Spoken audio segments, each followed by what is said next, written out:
നമസ്കാരം, കൂട് മലയാളത്തിലേക്ക് സ്വാഗതം. നമ്മൾ ഈ വീഡിയോനകത്ത് നോക്കാൻ പോകുന്നത് നമ്മുടെ ഒരു വെബ് പേജിനകത്ത് മൾട്ടിമീഡിയ കണ്ടന്റ്, അതായത് ഓഡിയോയും വീഡിയോയും എങ്ങനെ കൊണ്ടുവരാമെന്ന് നമുക്ക് നോക്കാം. സോ ഇമേജ് കൊണ്ടുവരും നമ്മൾ ഡീറ്റെയിൽ ആയിട്ട് നമ്മൾ വേറെ വീഡിയോസിൽ പറഞ്ഞിട്ടുണ്ട്. കാരണം ഇമേജ് ഇമ്പോർട്ടൻ്റ് ആണ്. മിക്കവാറും വെബ്സൈറ്റിലൊരു മെയിൻ പാർട്ടാണ് ഇമേജ്. സോ അത് എഫിഷ്യൻ്റ് ആയിട്ട് എങ്ങനെ ലോഡ് ചെയ്യാമെന്നുള്ളതിനെ കുറിച്ച് ഡീറ്റെയിൽ ആയിട്ടുള്ള നമ്മൾ വീഡിയോസ് നേരത്തെ ചെയ്തിട്ടുണ്ട്. സോ അതിൻ്റെ ഒപ്പം തന്നെ ചില സൈറ്റുകളിലെങ്കിലും നമുക്ക് ഓഡിയോയും വീഡിയോയും ഒക്കെ കൊണ്ടുവരേണ്ടതായിട്ട് വരാറുണ്ട്. സോ അതെങ്ങനെ കൊണ്ടുവരാമെന്നാണ് നമ്മൾ ഈ വീഡിയോയ്ക്കകത്ത് നോക്കാൻ പോകുന്നത്. സോ ആദ്യം നമുക്ക് വീഡിയോ നോക്കാം. സോ ബേസിക്കലി രണ്ട് രീതിയിൽ നമുക്ക് വീഡിയോ നമ്മുടെ പേജിൽ കൊണ്ടുവരുന്ന കാണാറുണ്ട്. ഒന്ന് നമ്മളുടെ തന്നെ സെർവറിനകത്ത് നമ്മൾ വീഡിയോ ഇട്ടിട്ട് നമ്മുടെ വെബ് പേജിനകത്ത് കാണിക്കാം. സോ അങ്ങനെ ഉപയോഗിക്കാനാണ് നമ്മൾ വീഡിയോ എന്ന് പറഞ്ഞ ടാഗ് ഉപയോഗിക്കുന്നത്. അല്ലാണ്ട് യൂട്യൂബ്, വിമിയോ എന്ന് പറഞ്ഞ തുടങ്ങിയ പ്ലാറ്റ്ഫോമിൽ നിന്നൊക്കെ നമുക്ക് വീഡിയോ നമുക്ക് നമ്മുടെ വെബ് പേജിൽ കാണിക്കേണ്ടി വരാറുണ്ട്. സോ അങ്ങനത്തെ കേസുകളിൽ നമ്മൾ ഐ ഫ്രെയിം ഉപയോഗിച്ചിട്ടാണ് ഇത് ചെയ്യാറ്. സോ അതുകൊണ്ടാണ് ഇതിനകത്ത് ഐ ഫ്രെയിമും കൂടി നമ്മൾ പറയുന്നത്. സോ ആദ്യം നമുക്ക് വീഡിയോ എന്ന് പറഞ്ഞ ടാഗ് ഉപയോഗിച്ചിട്ട് എങ്ങനെ നമ്മുടെ വെബ് പേജിനകത്ത് വീഡിയോ ഇടണം നോക്കാം. സോ വീഡിയോ എന്ന് പറഞ്ഞ ടാഗ് നമ്മൾ ഉപയോഗിക്കുന്നത് നമ്മുടെ കയ്യിൽ തന്നെ ഒരു വീഡിയോ ഫയൽ ഉണ്ടെങ്കിൽ അത് നമ്മുടെ വെബ് പേജിനകത്ത് കാണിക്കാനാണ് നമ്മൾ വീഡിയോ ടാഗ് ഉപയോഗിക്കുന്നത്. ഫോർ എക്സാമ്പിൾ, ഇവിടെ നമ്മുടെ കയ്യിൽ റിസോഴ്സസ് എന്ന് പറഞ്ഞ ഫോൾഡറിനകത്ത് കുറച്ച് വീഡിയോസ് കിടപ്പുണ്ട്. സോ അതിനകത്ത് ഈ ഒരു വീഡിയോ 1280x720 ഒരു MP4 ഫയലാണ്. ഈ വീഡിയോ നമ്മുടെ വെബ്സൈറ്റിനകത്ത് കൊണ്ടുവരണമെങ്കിൽ നമ്മൾ ഉപയോഗിക്കുന്ന ടാഗാണ് വീഡിയോ എന്ന് പറഞ്ഞ ടാഗ്. എന്നിട്ട് നമുക്ക് ഇമേജിനൊക്കെ കൊടുക്കുന്ന പോലെ തന്നെ ഇതിനൊരു നമുക്ക് വിഡ്ത്ത് പറഞ്ഞു കൊടുക്കാം. ഒരു 600 പിക്സൽ നമുക്ക് വേണമെങ്കിൽ ഒരു വിഡ്ത്തും പറഞ്ഞു കൊടുക്കാം. ഓക്കെ, എന്നിട്ട് നമുക്ക് ഈ വീഡിയോയുടെ ഫയലിൻ്റെ പാത്ത് പറഞ്ഞു കൊടുക്കണം. സോ അതിന് നമ്മൾ ഉപയോഗിക്കുന്നത് ഇതിനകത്ത് തന്നെ സോഴ്സ് എന്ന് പറഞ്ഞൊരു സിംഗിൾ ടാഗ് ഉപയോഗിച്ചിട്ടാണ്. ഇതിനകത്ത് നമ്മൾ SRC ആട്രിബ്യൂട്ടിനകത്ത് നമ്മളുടെ ഫയലിൻ്റെ പാത്ത് പറഞ്ഞു കൊടുത്തു കഴിഞ്ഞാൽ, നമ്മൾ റൺ ചെയ്ത് കഴിഞ്ഞാൽ നമുക്ക് ആ വീഡിയോയുടെ ലോഡ് ചെയ്തതായിട്ട് നമുക്ക് കാണാൻ പറ്റും. പക്ഷേ ഈ വീഡിയോ പ്ലേ ചെയ്യുന്നില്ല, ഈ പ്ലേ ചെയ്യാനുള്ള കൺട്രോൾസ് ഒന്നും ഇവിടെ ഇല്ല. ഓക്കെ, സോ അതിന് കുറച്ച് ആട്രിബ്യൂട്ട്സ് ഉണ്ട്. ആ ആട്രിബ്യൂട്ട്സ് കൊടുത്തിട്ട് നമുക്ക് ഈ വീഡിയോ പ്ലെയറിനെ നമുക്ക് കൺട്രോൾ ചെയ്യാൻ പറ്റും. ആ ആട്രിബ്യൂട്ട് കൊടുക്കുന്നത് ഈ വീഡിയോ എന്ന് പറഞ്ഞ ടാഗിനകത്താണ്. അതിൽ മെയിനായിട്ടൊരു ആട്രിബ്യൂട്ടാണ് കൺട്രോൾസ്. കൺട്രോൾസ് എന്ന് പറഞ്ഞ് കൊടുത്തു കഴിഞ്ഞാലാണ് ഇവിടെ ഈ പറയുന്ന കൺട്രോൾസുകളൊക്കെ നമുക്കിവിടെ കാണാൻ പറ്റും. ഫുൾ സ്ക്രീൻ ആക്കാം, അത് പ്ലെയറിൻ്റെ സ്പീഡ് അഡ്ജസ്റ്റ് ചെയ്യാം. അത് പല ബ്രൗസറിനും പല പോലെ ആയിരിക്കും. പിന്നെ പിക്ചർ ഇൻ പിക്ചർ ആണെങ്കിൽ താഴത്തോട്ട് ഇങ്ങനെ വരും. ഓക്കെ, അത് ബ്രൗസറിനെ ഡിപ്പെൻഡ് ചെയ്തിട്ടായിരിക്കും കൺട്രോൾസ് ഒക്കെ ഉണ്ടാവുക. ക്രോമിലെ പോലെ ആയിരിക്കണം ഫയർഫോക്സ് വരയ്ക്കണം നിർബന്ധമൊന്നുമില്ല. പ്ലേ ചെയ്യാൻ പറ്റും, പോസ് ചെയ്യാൻ പറ്റും. സോ ഇത് റിഫ്രഷ് ചെയ്യുന്ന സമയത്ത് ഓട്ടോമാറ്റിക്കായിട്ട് ഇത് പ്ലേ ആവുന്നില്ല. നമുക്ക് പേജ് ലോഡ് ചെയ്യുമ്പോൾ തന്നെ ഓട്ടോമാറ്റിക്കായിട്ട് പ്ലേ ചെയ്യണമെങ്കിൽ ഓട്ടോ പ്ലേ എന്ന് കൊടുത്താൽ മതി. നമ്മൾ റിഫ്രഷ് ചെയ്യുമ്പോൾ തന്നെ അത് ഓട്ടോ പ്ലേ ആവുമെന്ന് വിചാരിക്കും. പക്ഷേ അത് ബ്രൗസർ ഡിപ്പെൻഡൻ്റ് ആണ്. ചില സമയത്ത് ഓട്ടോ പ്ലേ ആവത്തില്ല. കാരണം എന്താണെന്ന് വെച്ച് കഴിഞ്ഞാൽ ചില ബ്രൗസറുകൾ ഇത് മ്യൂട്ടഡ് ആണെങ്കിൽ മാത്രമേ അവൻ ഓട്ടോ പ്ലേ ചെയ്യത്തുള്ളൂ. ഓക്കെ, സോ അതായത് നമ്മൾ ബ്രൗസറിൻ്റെ പേജ് ഓപ്പൺ ചെയ്യുമ്പോൾ തന്നെ സൗണ്ടുകൾ കയറി വരാതിരിക്കാൻ വേണ്ടിയിട്ട് ബ്രൗസർ ചെയ്യുന്നൊരു ഫീച്ചറാണ്. സോ മ്യൂട്ടഡ് ആയിട്ടുള്ള കണ്ടൻറ്റ് മാത്രമേ അവൻ ഓട്ടോ പ്ലേ സമ്മതിക്കത്തുള്ളൂ.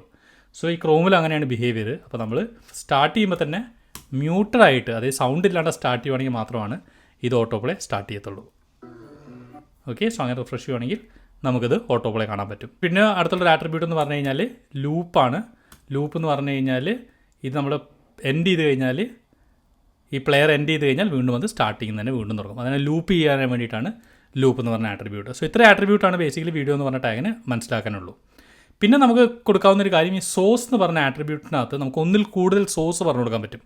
അതായത് നമുക്ക് പല ബ്രൗസറുകളും പല ഫോർമാറ്റുകളായിരിക്കും ഡീഫോൾട്ടായിട്ട് ചൂസ് ചെയ്യുക, എഫിഷ്യൻസി ഒക്കെ വെച്ചിട്ട്.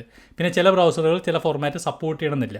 സോ അങ്ങനത്തെ കേസുകളിൽ നമുക്ക് ഒരു വീഡിയോൻ്റെ ഒന്നിൽ കൂടുതൽ ഫോർമാറ്റുകൾ ഉണ്ടെങ്കിൽ നമുക്കതെല്ലാം അവിടെ പറഞ്ഞു കൊടുക്കാം. അപ്പോൾ ബ്രൗസർ ഏതാണോ അവന് പറ്റുക, ഏതാണോ എഫിഷ്യൻ്റായിട്ട് ലോഡ് ചെയ്യാൻ പറ്റുക, അവനത് ലോഡ് ചെയ്തോളൂ. ഫോർ എക്സാമ്പിൾ, നമ്മുടെ കയ്യിൽ ഇതേപോലെ 3 വീഡിയോസ് കിടപ്പുണ്ട്. 3GP ഫോർമാറ്റിലും WebM ഫോർമാറ്റിലും ഇതിലെല്ലാത്തിലും നമ്മൾ വീഡിയോ കിടപ്പുണ്ട്. സോ നമുക്കിതെല്ലാം പറഞ്ഞു കൊടുക്കാം. സോ അങ്ങനെ പറഞ്ഞു കൊടുക്കുമ്പോൾ അതിൻ്റെ ഒപ്പം തന്നെ ഇതിൻ്റെ ടൈപ്പ് ഏതാണെന്നും കൂടി പറഞ്ഞു കൊടുക്കണം. അങ്ങനെയാണെങ്കിൽ അവനെ ലോഡ് ചെയ്യുന്നതിനെക്കാട്ടി മുന്നേ ഏത് ടൈപ്പ് ഫയലുമാണ് അവൻ ലോഡ് ചെയ്യാൻ പോകുന്നുള്ളൊരു ധാരണയുള്ളൂ. സപ്പോർട്ടഡ് ടൈപ്പുകൾ ഏതാണെന്ന് ഗൂഗിളിലൊക്കെ സെർച്ച് ചെയ്താൽ കിട്ടും. സോ MP4 ആണെങ്കിൽ video/MP4 എന്നാണ് അതിൻ്റെ ടൈപ്പ് വരിക. അതേപോലെ തന്നെ 3GP ആണെങ്കിൽ 3GP, അതേപോലെ WebM ആണെങ്കിൽ video/WebM എന്ന് കൊടുക്കാം. ഓക്കെ, സോ അങ്ങനെയാണെങ്കിൽ ബ്രൗസറിന് മനസ്സിലാക്കും ഏതൊക്കെ ഫോർമാറ്റ് ഫയൽ നമ്മളുടെ അടുത്തുണ്ട് എന്ന് അത് നോക്കിയിട്ട് അവൻ സോഴ്സ് ലോഡ് ചെയ്തോളും. ഓക്കെ, ഏത് ഫോർമാറ്റാണ് അവൻ ലോഡ് ചെയ്തതെന്ന് അറിയാൻ വേണ്ടിയിട്ട് നമ്മൾ നെറ്റ്വർക്ക് എടുത്ത് നോക്കിക്കഴിഞ്ഞാൽ, ഇത് റിഫ്രഷ് ചെയ്ത് കഴിഞ്ഞാൽ ഇവിടെ മീഡിയ ക്ലിക്ക് ചെയ്ത് കഴിഞ്ഞാൽ MP4 ഫയലാണ് അവൻ ഡിഫോൾട്ടായിട്ട് ലോഡ് ചെയ്തേക്കുന്നത്. പിന്നെ അതുപോലെ തന്നെ ഒരു കാര്യം നോക്കിയാൽ മനസ്സിലാവും, നമ്മൾ ഒരു ഫയലേ കൊടുത്തിട്ടുള്ളൂ, പക്ഷേ നെറ്റ്വർക്കിനകത്ത് ഒന്നിൽ കൂടുതൽ ഫയലുകൾ ഇവിടെ കാണാൻ പറ്റുന്നുണ്ട്. സോ അതിൻ്റെ ഒരു കാരണം എന്താണെന്ന് വെച്ച് കഴിഞ്ഞാൽ വീഡിയോ ഫയൽ ഒറ്റയടിക്ക് എല്ലാം ലോഡ് ചെയ്യത്തില്ല. അവൻ പാർട്ടായിട്ടാണ് അവൻ ലോഡ് ചെയ്യുക. ഓക്കെ, സോ അങ്ങനെ ആകുമ്പോൾ അങ്ങനെ പാർട്ട് ലോഡ് ചെയ്യുന്നത് തന്നെ പാർഷ്യൽ കണ്ടൻറ്റാണ് ലോഡ് ചെയ്തിരിക്കുന്നത്. അങ്ങനെ പാർഷ്യൽ കണ്ടൻറ്റ് ആയിട്ട് പലപ്പോഴായിട്ടായിരിക്കും ഇവൻ ഈ വീഡിയോ ഫയൽ ലോഡ് ചെയ്യുന്നത്. അതുപോലെ തന്നെ നമുക്ക് ഇതിനകത്ത് പല റെസൊല്യൂഷനിൽ, അതായത് പല ഡിവൈസ് ടൈപ്പിനനുസരിച്ച് വീഡിയോ ലോഡ് ചെയ്യാൻ പറ്റും. ഫോർ എക്സാമ്പിൾ, നമ്മൾ ഡെസ്ക്ടോപ്പിനകത്ത് 1280 വിഡ്ത്തുള്ള ഫയലാണ് ലോഡ് ചെയ്യുന്നത്. നേരെ മറിച്ച് നമുക്ക് മൊബൈലിനകത്ത് 360 വിഡ്ത്തുള്ള വീഡിയോ മതി. അങ്ങനെയാണെങ്കിൽ നമുക്കത് റെസൊല്യൂഷൻ വെച്ചിട്ട് നമുക്ക് ഈ പറയുന്ന വീഡിയോ ഫയൽ ലോഡ് ചെയ്യാൻ പറ്റും. സോ അതിന് നമ്മൾ എന്താ ചെയ്യുന്നത് വെച്ച് കഴിഞ്ഞാൽ, നമുക്ക് ഈ സോഴ്സസിന് പകരം ഇങ്ങനെ കൊടുക്കാം. സോ അങ്ങനെ ചെയ്യണമെങ്കിൽ ഈ സോഴ്സസിനകത്ത് നമ്മൾ ഉപയോഗിക്കുന്ന ആട്രിബ്യൂട്ടാണ് മീഡിയ ആട്രിബ്യൂട്ട്. സോ ഇവിടെ കൊടുത്തിരിക്കുന്നത് ഈ മീഡിയ മിനിമം വിഡ്ത്ത്, അത് 768 പിക്സലോ അതിൽ കൂടുതലോ ആണെങ്കിൽ നിങ്ങൾ 1280 വിഡ്ത്തുള്ള നമ്മുടെ വീഡിയോ ലോഡ് ചെയ്യുക. നേരെ കുറച്ച് മാക്സിമം വിഡ്ത്ത്, അതായത് 767 പിക്സലോ അതിലോ താഴെ ആണെങ്കിൽ നിങ്ങൾ 360 പിക്സലിൽ വിഡ്ത്തുള്ള വീഡിയോ ലോഡ് ചെയ്താൽ മതി. ഓക്കെ, സോ ഇവിടെ റിസോഴ്സ് എന്ന് പറഞ്ഞാൽ ഫോൾഡറിനകത്താണ്, അപ്പോൾ അതും കൂടി ആഡ് ചെയ്യാം.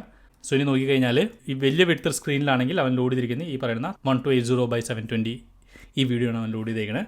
നേരെ മറിച്ച് ചെറിയ വിഡ്ത്താണെങ്കിൽ, ഫോർ എക്സാമ്പിൾ മൊബൈലിലാണെങ്കിൽ നമ്മൾ റിഫ്രഷ് ചെയ്ത് കഴിഞ്ഞാൽ അവൻ ലോഡ് ചെയ്തിരിക്കുന്നത് ഇതല്ല, നമ്മൾ പറഞ്ഞാൽ 360 വിഡ്ത്തുള്ള വീഡിയോ ആണ് അവൻ ലോഡ് ചെയ്തിരിക്കുന്നത്. നമുക്ക് ഒന്നിൽ കൂടുതൽ വീഡിയോ ഫയൽ കയ്യിലില്ലെങ്കിൽ, ഒരു വീഡിയോ ഫയൽ ഉള്ളെങ്കിൽ നമുക്ക് ഈ സോഴ്സ് ടാഗ് കൊടുക്കണം നിർബന്ധമില്ല. നമുക്ക് SRC ആട്രിബ്യൂട്ട് ഈ വീഡിയോ എന്ന് പറഞ്ഞ ടാഗിൽ തന്നെ കൊടുക്കാം. സോ ഇവിടെ SRC = നമ്മളുടെ വീഡിയോ കൊടുത്താൽ മതി. അങ്ങനെയാണെങ്കിലും വീഡിയോ പ്ലേ ചെയ്യും. അതുപോലെ തന്നെ ഈ കൺട്രോൾസ് ഒക്കെ നമുക്ക് ഒരു പരിധി വരെ നമുക്ക് CSS ഉപയോഗിച്ചിട്ട് സ്റ്റൈൽ ചെയ്യും ചെയ്യാം. സോ ഇതാണ് ഒരു ബേസിക്കലി വീഡിയോ ടാഗിൻ്റെ ഓവർവ്യൂ. സോ അടുത്ത് നമുക്ക് ഒരു ഓഡിയോ ടാഗ് എന്താണെന്ന് നോക്കാം.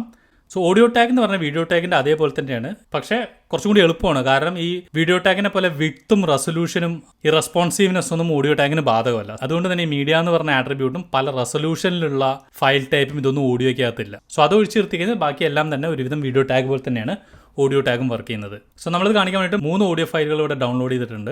സെയിം ഓഡിയോ ഫയലാണ്, 3 ഫോർമാറ്റിലാണെന്ന് മാത്രം. ഒന്ന് MP3, ഒന്ന് OGG, ഒന്ന് വേവ് ഫോർമാറ്റിലാണെന്ന് മാത്രം. സോ നമ്മൾ നേരത്തെ നോക്കിയപ്പോൾ തന്നെ ഓഡിയോ എന്ന് പറഞ്ഞ ടാഗിനകത്ത് ഈ സോഴ്സ് എന്ന് പറഞ്ഞ ടാഗിനകത്ത് SRC പറഞ്ഞ് നമുക്കിവിടെ പല ഫോർമാറ്റിൽ കൊടുക്കാൻ പറ്റും. തൽക്കാലം നമുക്ക് വീഡിയോ ടാഗ് ഹൈഡ് ചെയ്യാം. സോ ഓഡിയോ കൊണ്ടുവരുമ്പോൾ നമ്മൾ അതിനകത്ത് കൺട്രോൾസ് പറഞ്ഞിരിക്കണം. സോ കൺട്രോൾസ് പറഞ്ഞു കഴിഞ്ഞാലാണ് നമുക്ക് ഓഡിയോൻ്റെ കൺട്രോൾസ് കൂടെ കാണാൻ പറ്റും. ഓക്കെ, സോ നമ്മൾ പ്ലേ അടിച്ച് കഴിഞ്ഞാൽ നമുക്ക് ഓഡിയോ കേൾക്കാൻ പറ്റും. സോ നമ്മൾ കൺട്രോൾസ് കൊടുത്തില്ലെങ്കിൽ ആ പേജിനകത്ത് ഒന്നും കാണാൻ പറ്റില്ല, കാരണം കൺട്രോൾസ് ഒന്നും കൊടുത്തിട്ടില്ലല്ലോ. സോ അങ്ങനത്തെ കേസ് നമുക്ക് വരുന്നത് ഓട്ടോമാറ്റിക്കായിട്ട് നമുക്ക് ബാക്ക്ഗ്രൗണ്ടിൽ മ്യൂസിക് പ്ലേ ചെയ്യണമെങ്കിലോ അങ്ങനെയൊക്കെയാണ് നമ്മൾ കൺട്രോൾസ് നമ്മൾ ഒഴിവാക്കുക. സോ അങ്ങനത്തെ കേസുകളിൽ നമ്മളിവിടെ ഓട്ടോ പ്ലേ അടിച്ച് കഴിഞ്ഞാൽ നമുക്ക് ആ സൗണ്ട് കേൾക്കാൻ പറ്റും. അതുപോലെ തന്നെ നമ്മൾ ലൂപ്പ് കൊടുത്തു കഴിഞ്ഞാൽ ഈ ബാക്ക്ഗ്രൗണ്ടിനകത്ത് ഈ മ്യൂസിക് ലൂപ്പ് ചെയ്തുകൊണ്ടിരിക്കുകയും ചെയ്യും. സോ ഇനി നമുക്ക് അടുത്ത് നോക്കാനുള്ളത് ഒരു ഐ-ഫ്രെയിം എന്താണെന്നുള്ളതാണ്.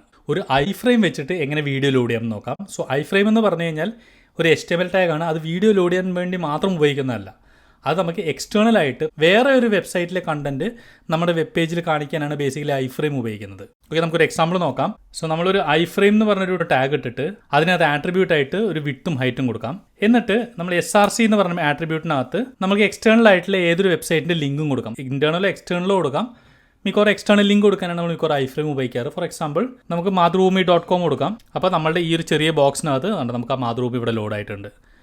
ഓക്കെ, സോ അങ്ങനെ നമുക്ക് വേറെ എക്സ്റ്റേണൽ ആയിട്ടുള്ള വെബ് പേജ് നമുക്ക് നമ്മളുടെ ഒരു കണ്ടെയ്നറിനകത്ത് ലോഡ് ചെയ്യണമെങ്കിലാണ് നമ്മൾ ഐ-ഫ്രെയിം ഉപയോഗിക്കാറുള്ളത്. ഇത് ബിക്കോസ് നമ്മുടെ വെബ്സൈറ്റിനകത്തായിരിക്കും ഈ ഐ-ഫ്രെയിം കിടക്കുന്നത്. സോ അതുകൊണ്ട് തന്നെ ഐ-ഫ്രെയിമിന് ഒരു സാൻഡ് ബോക്സ് ഉണ്ട്. സാൻഡ് ബോക്സ് എന്ന് പറഞ്ഞു കഴിഞ്ഞാൽ ഒരു പ്രത്യേക സെക്യൂരിറ്റിക്ക് അകത്തു നിന്നുകൊണ്ടായിരിക്കും അത് വർക്ക് ചെയ്യുക. ഫോർ എക്സാമ്പിൾ എക്സ്റ്റേണൽ ആയിട്ടുള്ള ഒരു ലിങ്കിന് നമ്മളുടെ മെയിൻ വെബ് പേജിലെ സ്ക്രിപ്റ്റുകൾ ആക്സസ് ചെയ്യാൻ പറ്റത്തില്ല.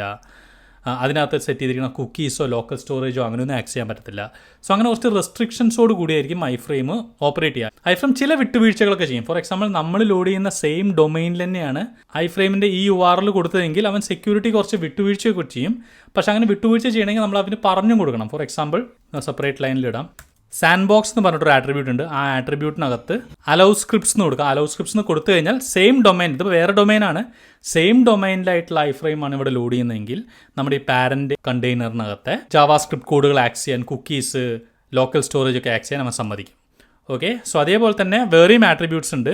സോ അങ്ങനെ കുറേ ആട്രിബ്യൂട്ട്സുകളൊക്കെ വെച്ചിട്ട് നമുക്ക് ഇതിൻ്റെ സെക്യൂരിറ്റി കൺട്രോൾ ചെയ്യുകയും ചെയ്യാം. ബേസിക്കായിട്ട് ഐ-ഫ്രെയിം ഒരുപാട് ഉപയോഗിച്ചിട്ട് കണ്ടിട്ടുള്ളത് നമ്മുടെ യൂട്യൂബിൽ നിന്നും മറ്റും വീഡിയോസൊക്കെ ലോഡ് ചെയ്യാനാണ്. ഓക്കെ, സോ ഫോർ എക്സാമ്പിൾ നമ്മൾ യൂട്യൂബിനകത്ത് നിന്ന് ഏതെങ്കിലും ഒരു വീഡിയോ എടുത്തു കഴിഞ്ഞാൽ, ഫോർ എക്സാമ്പിൾ കോഡ് മലയാളത്തിന് എന്താണ് കോൾ ബാക്ക് എന്ന് പറഞ്ഞിട്ടുള്ള വീഡിയോ എടുത്തു കഴിഞ്ഞാൽ ഇവിടെ ഷെയർ അടിച്ചു കഴിഞ്ഞാൽ ഇവിടെ എംബഡ് എന്ന് പറഞ്ഞ ഓപ്ഷൻ കിട്ടും. ഈ എംബഡ് അടിച്ചു കഴിഞ്ഞാൽ ഇവൻ ഫുൾ ഐ-ഫ്രെയിം ടാഗാണ് നമുക്ക് തരുന്നത്. സോ ഈ ഐ-ഫ്രെയിമിനകത്ത് നോക്കിക്കഴിഞ്ഞാൽ നമുക്കത് കോപ്പി ചെയ്യാം. എന്നിട്ട് നമ്മുടെ ഐ-ഫ്രെയിമിന് പകരം അതിവിടെ പേസ്റ്റ് ചെയ്യാം. ഓക്കെ, എന്നിട്ട് നമുക്കിതൊന്ന് അറേഞ്ച് ചെയ്ത് കഴിഞ്ഞാൽ നമുക്ക് മനസ്സിലാവും അതിനകത്ത് വിഡ്ത്ത് നമ്മൾ നേരത്തെ കൊടുത്ത പോലെ തന്നെ വിഡ്ത്ത് ഉണ്ട്, ഹൈറ്റ് ഉണ്ട്, ആ സോഴ്സ് ഉണ്ട്, ആ യൂട്യൂബിൻ്റെ ലിങ്ക് കൊടുത്തിട്ടുണ്ട്. പിന്നെ അതിനൊരു ടൈറ്റിൽ, പിന്നെ ഈ പറയുന്ന പോലെ തന്നെ കുറേ സെക്യൂരിറ്റി ഫീച്ചേഴ്സുകൾ അവൻ സെറ്റ് ചെയ്തിട്ടുണ്ട്. ഓക്കെ, പിന്നെ ഫുൾ സ്ക്രീൻ അലൗ ചെയ്യണമെങ്കിൽ, അതായത് ഐ-ഫ്രെയിമിനകത്തു നിന്ന് തന്നെ ഫുൾ സ്ക്രീൻ വേണമെങ്കിൽ അലൗ ഫുൾ സ്ക്രീൻ എന്ന് പറഞ്ഞ ആട്രിബ്യൂട്ട് കൊടുക്കണം. സോ അങ്ങനെ അതൊക്കെ അവൻ സെറ്റ് ചെയ്ത് തരും. മിക്കവാറും നമ്മൾ ഇത് പേസ്റ്റ് ചെയ്ത് കഴിഞ്ഞാൽ നമുക്കിവിടെ നമ്മളുടെ വീഡിയോ നമ്മുടെ വെബ്സൈറ്റിനകത്ത് നമുക്ക് കാണാൻ പറ്റും. ഓക്കെ, സോ ഇത് പ്ലേ ചെയ്യാം. ഫുൾ സ്ക്രീൻ അടിച്ച് കഴിഞ്ഞാൽ ഇവൻ ഫുൾ സ്ക്രീൻ വരും. ഓക്കെ, സോ നേരെ മറിച്ച് അലോ ഫുൾ സ്ക്രീൻ അല്ലെങ്കിലോ ഇവിടെ ഫുൾ സ്ക്രീനിൻ്റെ ബട്ടൺ ക്ലിക്ക് ചെയ്താലും പ്രത്യേകിച്ച് അത് ആക്റ്റീവ് ആകത്തില്ല. ഓക്കെ സോ ഇങ്ങനെ യൂട്യൂബിൽ മറ്റ് ക്ലൗഡിൽ വീഡിയോ സ്റ്റോർ ചെയ്യുന്നതാണോ നമ്മുടെ സ്വന്തമായിട്ട് നമ്മുടെ വെബ്സൈറ്റിനകത്ത് വീഡിയോ സ്റ്റോർ ചെയ്യുന്നതാണോ നല്ലതെന്ന് വെച്ച് കഴിഞ്ഞാൽ വീഡിയോ എപ്പോഴും ഹൈ സൈസുള്ള കണ്ടൻറ്റാണ് നമ്മൾ വീഡിയോസ് എപ്പോഴും. അത് പ്രോസസ്സ് ചെയ്യാനും അത് ട്രാൻസ്ഫർ ചെയ്യാനും ഒരുപാട് നെറ്റ്വർക്ക് റിസോഴ്സുകൾ ആവശ്യമാണ്. അപ്പോൾ നമ്മുടെ വെബ്സൈറ്റിനകത്താണ് ലോഡ് ചെയ്യുന്നതെങ്കിൽ നമ്മുടെ വെബ്സൈറ്റിൻ്റെ ലോഡ് വളരെയധികം കൂടുതലായിരിക്കും.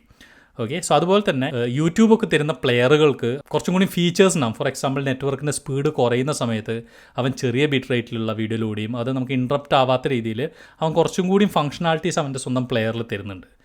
സോ അങ്ങനെയൊക്കെ നോക്കുവാണെങ്കിൽ അഡ്വാൻറ്റേജ് ഇതുപോലത്തെ യൂട്യൂബ് പോലത്തെ സൈറ്റുകൾ അപ്ലോഡ് ചെയ്തിട്ട് നമ്മുടെ വെബ്സൈറ്റിൽ കാണിക്കുന്നതായിരിക്കും. സോ അതിന് പക്ഷേ അതിൻ്റേതായിട്ടുള്ള പോരായ്മകളുണ്ട്, കുറച്ച് സെക്യൂരിറ്റി പ്രശ്നങ്ങളുണ്ട്, എല്ലാവർക്കും നമ്മുടെ വീഡിയോ കാണാൻ പറ്റും, അങ്ങനത്തെ കുറച്ച് ഇഷ്യൂസും ഉണ്ട്. സോ നമ്മുടെ ആവശ്യം അനുസരിച്ചിട്ട് നമ്മൾ വീഡിയോ ടാഗ് ഉപയോഗിച്ചിട്ട് വേണോ ഐ ഫ്രെയിം ഉപയോഗിച്ചിട്ട് വേണോ ലോഡ് ചെയ്യേണ്ടത് നമുക്ക് തീരുമാനിക്കാം. സോ ഈ വീഡിയോയ്ക്ക് അത്രയേ ഉള്ളൂ. വീഡിയോ ഇഷ്ടപ്പെട്ടാൽ തീർച്ചയായും ലൈക്ക് ചെയ്യുക, ആവശ്യമുള്ള എല്ലാവരുമായിട്ട് ഷെയർ ചെയ്യുക. ഇതുപോലത്തെ കൂടുതൽ വീഡിയോസ് കാണാൻ സബ്സ്ക്രൈബ് ചെയ്യുക. സോ ഇതിൻ്റെ അടുത്ത വീഡിയോനകത്ത് കുറച്ചും കൂടി HTML ടാഗുകൾ നമുക്ക് നോക്കാം. സോ അടുത്ത വീഡിയോയിൽ കാണുന്നവരെ ബൈ.